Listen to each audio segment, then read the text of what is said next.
इस मूवी की स्टार्ट में हमें पास्ट का सीन दिखाया जाता है, जहां पर हम इजिप्ट में एपोक्लिप्स नाम के शख्स को देखते हैं, जो कि म्यूटेंट होता है।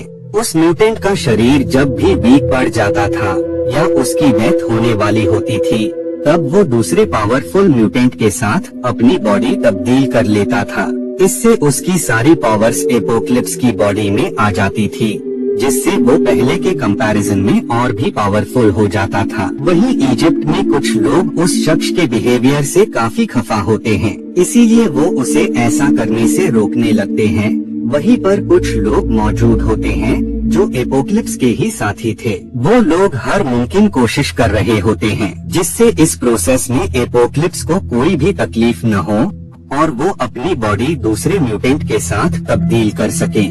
लेकिन इतनी सारी कोशिशों के बावजूद भी इजिप्ट को डिस्ट्रॉय होने से नहीं रोक पाते हैं और प्रोसेस पूरा होने के बावजूद भी एपोक्लिप्स उसी चैम्बर में ही इजिप्ट में दफन हो जाता है। सीन 1983 का वक्त दिखाया जाता है, जहां पर टीचर स्टूडेंट्स को म्यूटेंट्स और उसकी पावर्स के बारे में रूबरू करवा रही होती है। उन्हीं स्टूडेंट्स में एक बच्चा होता है जिसकी आंखों में काफी ज्यादा तकलीफ हो रही होती है, इसीलिए वो टीचर से वॉशरूम जाने की परमिशन लेकर वॉशरूम चला जाता है। उस बच्चे को तकलीफ में देखकर दूसरा बच्चा उसे परेशान करने जाता है, लेकिन अब क्योंकि वो बच्चा म्यूटेंट था, इसीलिए वो अपनी पावर्स से उसे दूर फेंक देता है।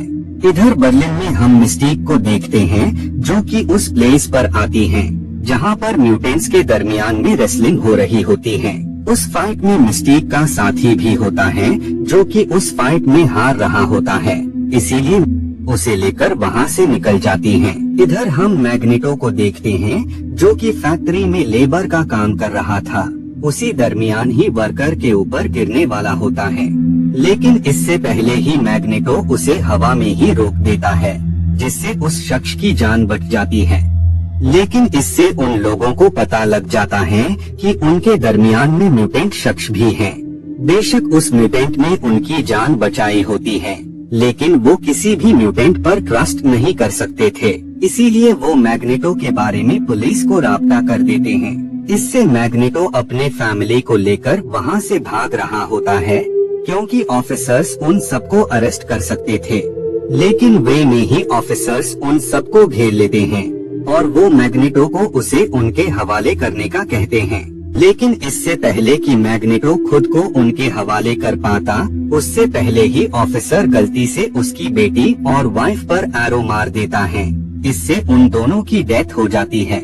मैग्नेटो इस बात से काफी ज्यादा सैड हो जाता है और वो अपनी पावर्स की हेल्प से वहाँ पर मौजूद सारे ही ऑफिसर्स को मार देता है। इधर हम स्कॉट को देखते हैं, जो कि अपने भाई को लेकर म्यूटेंट्स के स्कूल में आ जाता है, जहाँ पर बहुत सारे म्यूटेंट्स होते हैं। स्कॉट अपने भाई को इस वजह से यहाँ पर लाया होता है ताकि वो बाकी म्यूटेंट्स की तरह अपनी पावर्स को कंट्रोल करना सीख पाए और वो अपनी पावर का यूज करके लोगों की मदद कर सके।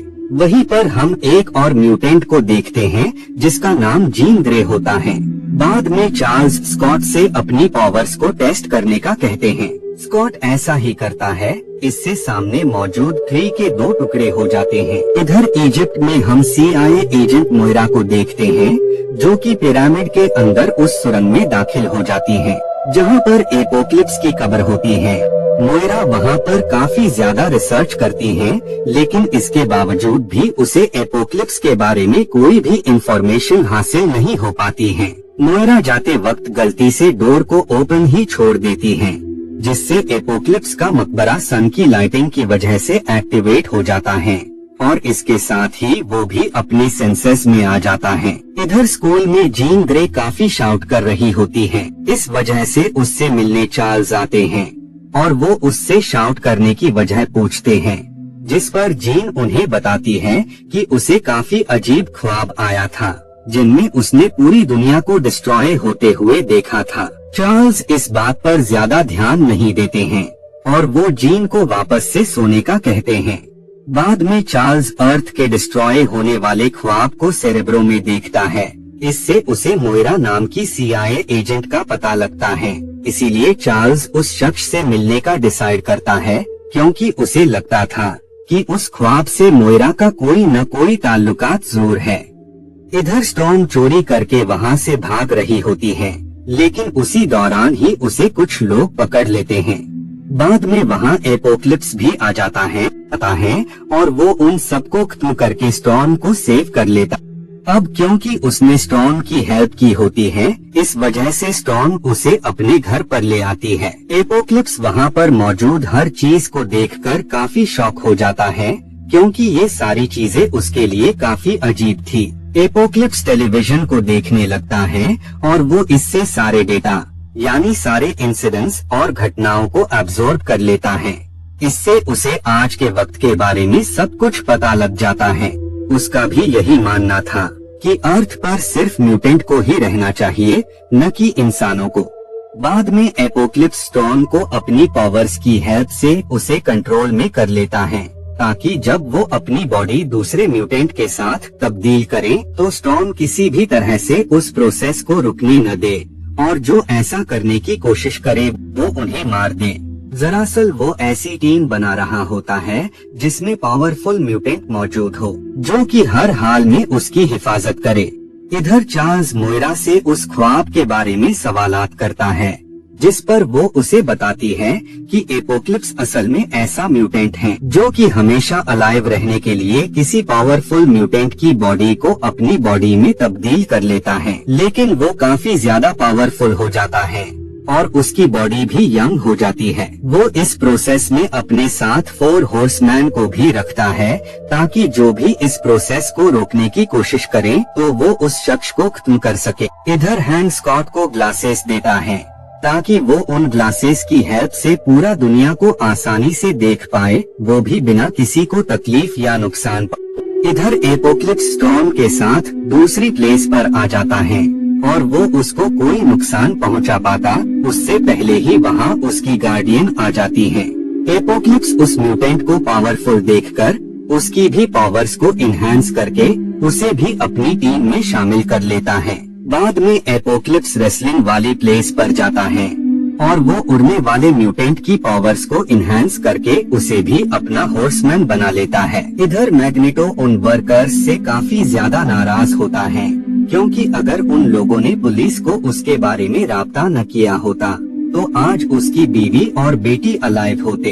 उसी दौरान ही वहाँ एपोक्लिप्स आ जाता है और वो उन सबको खत्म कर देता है, ताकि वो ये दिखा सके कि एक म्यूटेंट ही दूसरे म्यूटेंट की हेल्प कर सकता है। बाद में वो उसे उस प्लेस पर ले आता है जहाँ पर चाइल्डहुड में वो अपनी मॉम से बिछड़ गया था। बाद में एपोक्लिप्स मैग्नेटो की पावर्स को इनहेंस करके उसे अपनी टीम में शामिल कर लेता है। बाद में चार्ल्स सेरेब्रो मशीन की हेल्प से मैग्नेटो से राब्ता करता है और वो उसके माइंड में घुसकर उसे काफी समझाता है कि एपोक्लिप्स उसे यूज कर रहा है।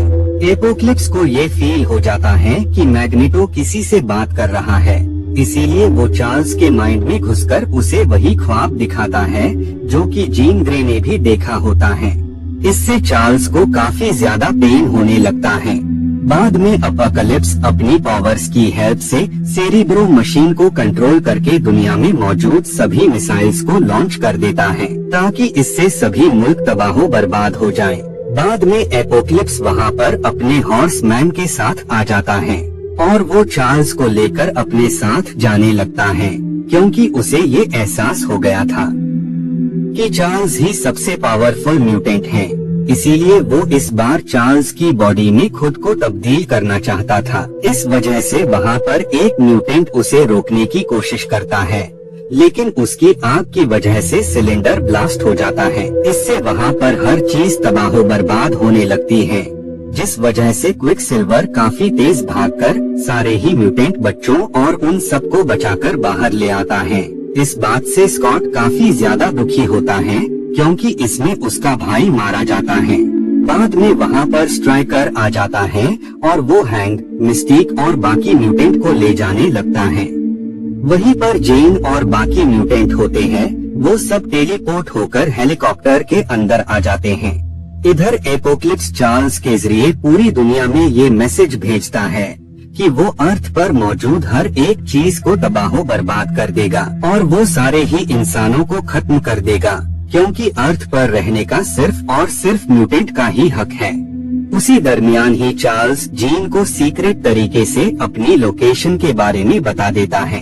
बाद में जीन उस प्लेस पर जाती है जहां पर वुल्वरीन कैद होता है। जीन उसे आजाद कर देती है और बाद में वो वहां से भाग जाता है। बाद में ये लोगों को स्ट्राइकर की हेल्प से आजाद कर देती है। इधर एपोक्लिप्स मैग्नेटो को हेलमेट देता है जिसकी हेल्प से वो इंसानों पर अटैक करने लगता है। बाद में ये सब लोग उस प्लेस पर आ जाते हैं जहां पर एपोक्लिप्स और उसके साथी मौजूद होते हैं। वो लोग उन पर अटैक कर देते हैं जिस वजह से उन लोगों के दरमियान फाइट स्टार्ट हो जाती है। दोनों ही टीम्स के लोग एक दूसरे पर काफी ज्यादा अटैक्स कर रहे होते हैं। इधर एपोक्लिप्स चार्ल्स की बॉडी को तब्दील कर रहा होता है।